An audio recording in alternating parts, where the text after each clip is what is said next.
What's up, y'all? Sawtooth Dave here. Another Sunday. Me and Hot Rod just got back. A little rip on down the road down there. You know, clear the head, get some wind therapy in. You know how it is. We trying this one for the bedroom because it's hot. It's hot. It's hot everywhere, man. But it's still Arizona here, so it's hot. But everybody knows that shit, right? So before I get into shit today, I got basically a folder and a fixed blade to talk about, some other stuff. So probably do this a little different, like chop it up and do a little section instead of one little continuous video like I kind of always do. I don't know, just feel like changing shit up for a minute, right? I got some notes today. You see that shit? Notes. Believe it or not, Sawtooth Dave actually got prepared for one video. Ain't gonna happen all the time, but I try sometimes, right? All right, well, we'll try to keep this one a little upbeat. YouTube dude, it's called The Pointy End. So y'all read my notes. Can you read my notes? Yeah. So he started a Facebook group called Only Blades Over 250. It's a new group. I recommend the channel and the Facebook group. I don't do Facebook, so I joined under my wife's name, but y'all know how that goes. As long as you can get access, who gives a shit where it comes from, right? I guess it's supposed to be set up where everybody knows each other, kind of vouches and that sort of thing. But I don't know. It seemed like a cool idea to try. I don't know. We'll try it. See what happens. So recommend that. The other one is a YouTube channel, and the dudes have been following me for quite a minute. I didn't know you had a YouTube channel until you hit me up and let me know. His name's Nicholas Edwards. Like he's on that right there, Nicholas Edwards. So y'all go look him up too, man. Good dude to check out. Got a lot of content actually, man. A lot more than I thought he would have, and pretty cool. Did a little different twist on some other things, so worth checking out. So y'all check him out if you can. So the first one I'm gonna talk about today is gonna be a loaner in from Mateo. So if y'all don't know M-Bomb Jerky, Mateo, coolest motherfucker. Me and him instantly hit it off. He's a bro. Anyway, I lent him a knife a while back. He likes the knife a lot, but he was always like, hey man, you know, you want to check out anything? I don't know what he had, to be honest with you. I didn't really look through his collection or not, but he's like, hey, you ever checked out a 228 Chavez? I'm like, no. He's like, you need to. And I said, yes, I do.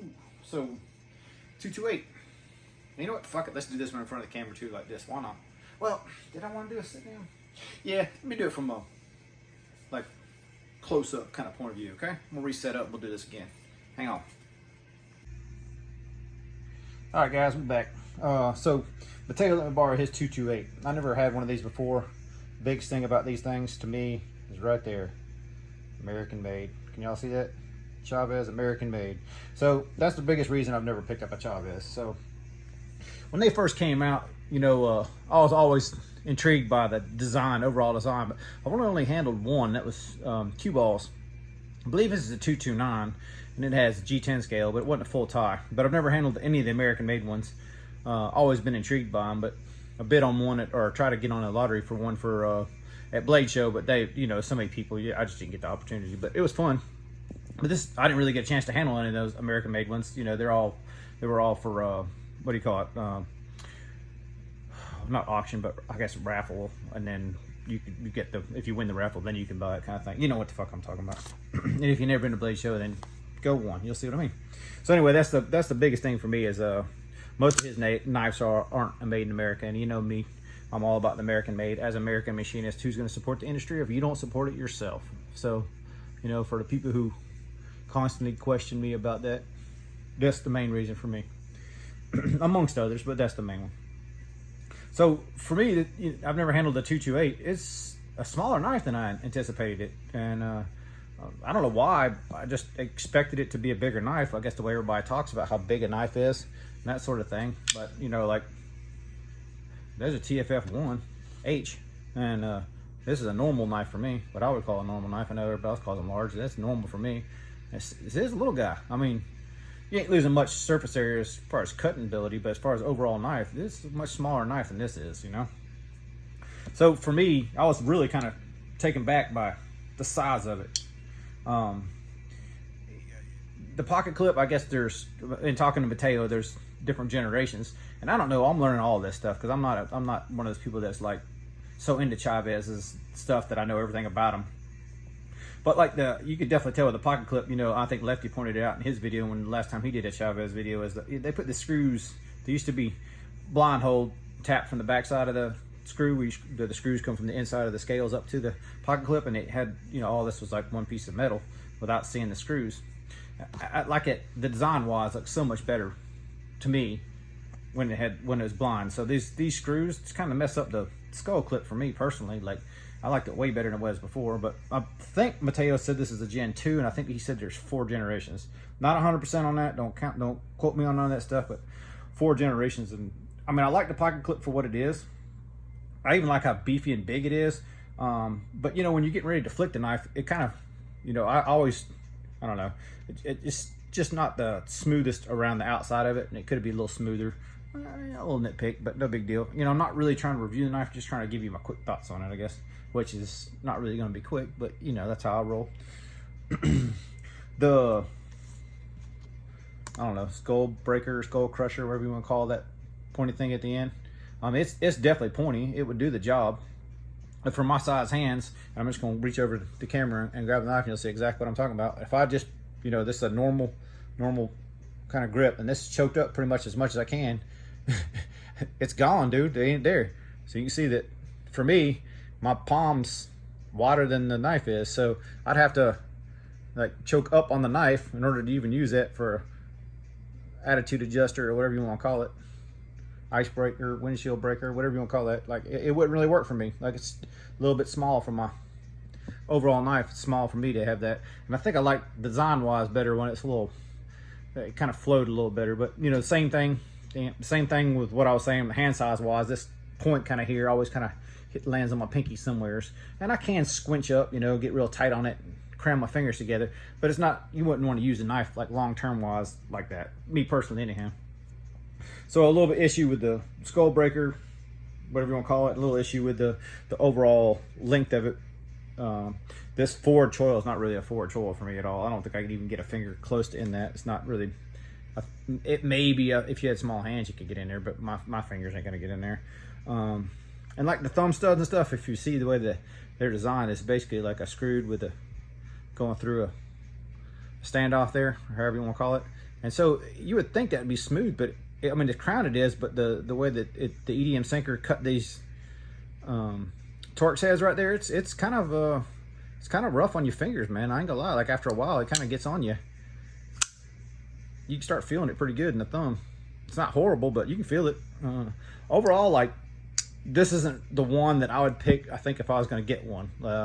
You can see some of the accents are, well, I guess were gold at one point, or maybe anodized gold or whatever, and it wore off. You can tell Mateo uses this shit, which is cool. Like, you see a little bit of wear on the blade.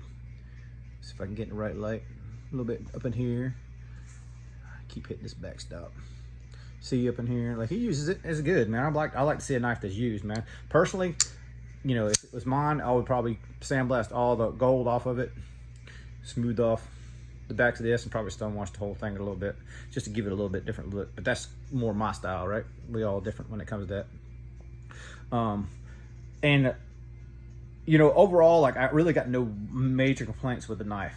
The most major complaint that I have about the whole thing is just the price. And it is what, you know, like, people are buying them for what they're going for, but and I don't know this to be a fact, just secondhand from what Mateo was saying, is basically they go from $1,200 to $1,500. And for $1,200 to $1,500, man, like, I don't know, man, be hard pressed to get that. Like, you know, that solo I just sent back to Steve Scotch and things, like, you could get a solo for that much money, and that solo was tip top knife.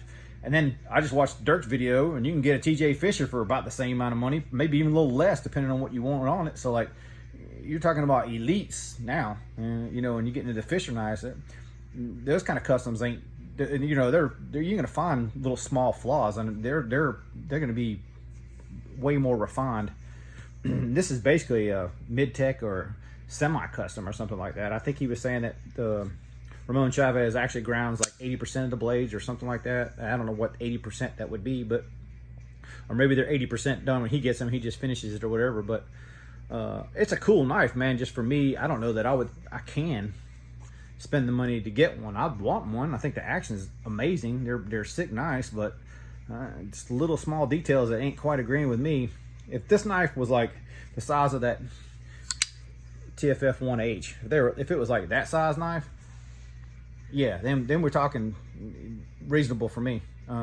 So while I really enjoy this knife, and I want to say I've carried it every day since I've had it, I'm gonna send it back to Mateo probably sooner rather than later, because I don't want to fall in love with it and have to go try to find one. It's just for me, and I'm not saying that it's not worth it for the money. Just for me, that it's a little overpriced. If these were like $600-700, I would definitely be finding one and I'd buy one, no doubt about it. But double that, it's a hard pill to swallow for me, man.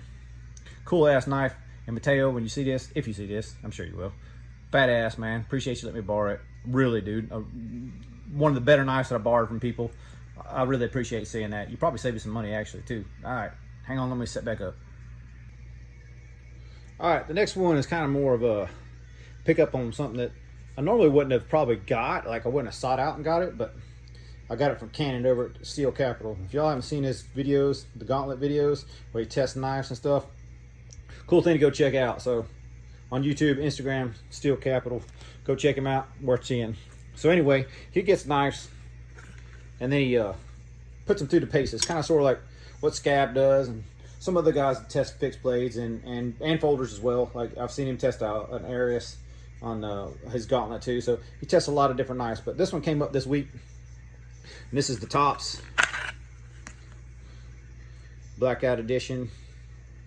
It's the Operator 7. So you can see it's beat up, which is cool to me because it's been tested.